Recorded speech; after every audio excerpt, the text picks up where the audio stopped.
Hello friends, let us see some examples of preposition of. First one, the boy jumps off the table.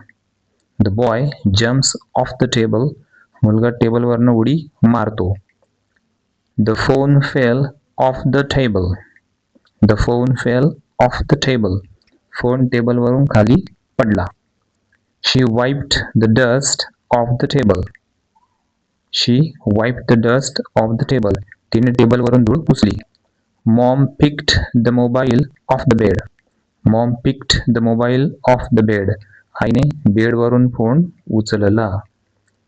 Move the cup off the chair.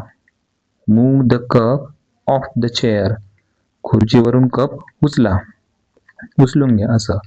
Leaves are falling off the tree. Leaves are falling off the tree. झाडावरून पाणी पडत आहे. The girl took the blanket off the bed. The girl took the blanket off the bed.